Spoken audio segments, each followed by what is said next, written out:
Salut les loulous, salut les louloutes, salut les loulous, bienvenue une nouvelle fois sur la chaîne Poudre de Parlimpinpin. Cette semaine, c'est une semaine un peu spéciale puisque on est samedi et vendredi prochain, c'est le nouvel an chinois. Donc je vais en profiter pour faire mon propre challenge, c'est-à-dire je vais essayer de vous proposer tous les jours une recette vidéo, mais une recette chinoise bien entendu. Donc 6 jours à partir de dimanche, lundi, mardi, mercredi, jeudi, vendredi. Il y aura 6 recettes. On va commencer tout de suite par la première des recettes, c'est le potage pékinois piquant, une soupe traditionnelle chinoise bien entendu. N'hésitez pas, si vous voulez avoir toutes les vidéos chinoises et toutes les autres, vous vous abonnez à la chaîne, vous cliquez sur la petite cloche pour avoir toutes les notifications dès que je publie une vidéo. Et maintenant, on va tout de suite passer au générique. Et hop, générique!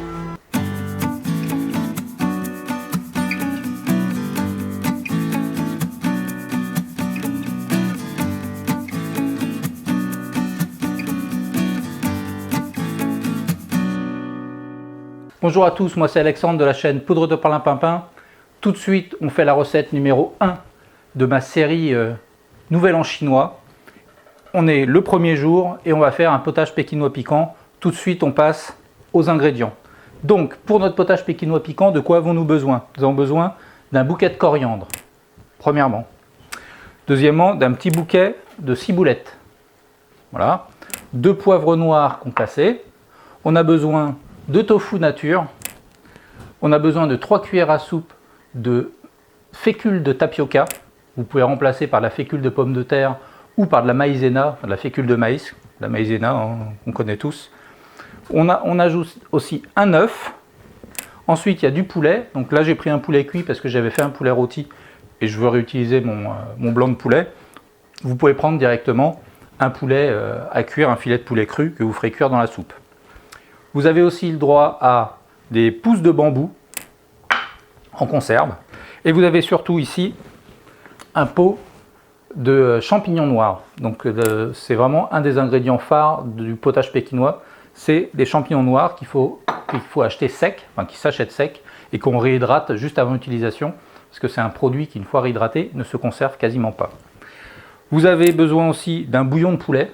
Donc là c'est un bouillon fait maison, mais vous pouvez utiliser un bouillon cube. Moi je ne le conseille pas, mais si on n'a pas le choix, c'est plus rapide que de faire son bouillon soi-même, mais par contre c'est moins bon.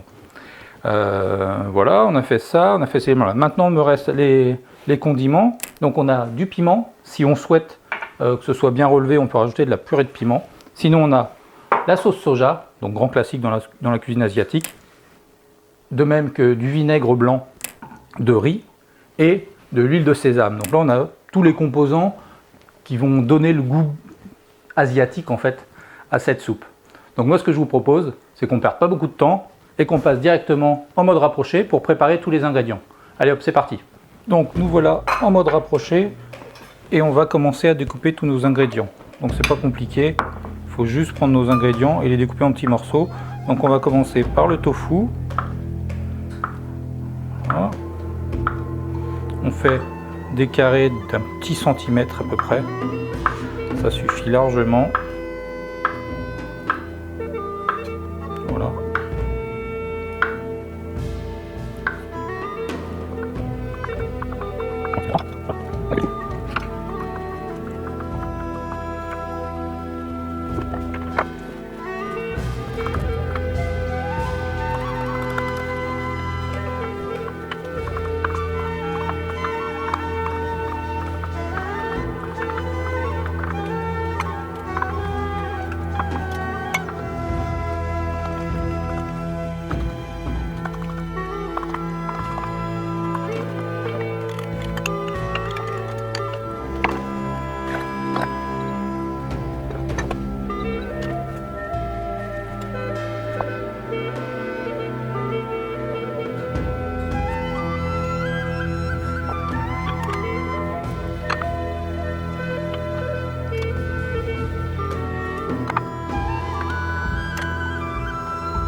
Et bien voilà, il nous a fallu moins de 10 minutes de cuisson pour aboutir à notre potage pékinois piquant.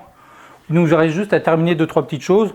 Vous pouvez ajouter la ciboulette et la coriandre par-dessus comme ça. C'est délicieux. Et moi, touche, enfin cerise sur le gâteau, on peut dire, cerise sur la soupe, un filet d'huile de sésame grillée, comme ça. Et ça va donner vraiment un goût supplémentaire. Ensuite, en fonction de ce que vous appréciez au niveau salage, vous pouvez ajouter ou pas de la sauce de soja. Voilà, comme ça. Et je vous assure que ça vous fait un repas complet, équilibré, qui est parfait pour le soir. Voilà, c'était ma première recette de la série Nouvel An chinois. Donc 1 sur 6, terminé. Je vous dis, si vous avez aimé cette vidéo, n'hésitez pas à vous abonner à la chaîne. Vous pouvez liker la vidéo aussi, vous pouvez ajouter des commentaires. N'hésitez pas, c'est fait pour ça. Donc je vous dis merci de m'avoir suivi et see you demain pour la nouvelle vidéo. Allez, à demain!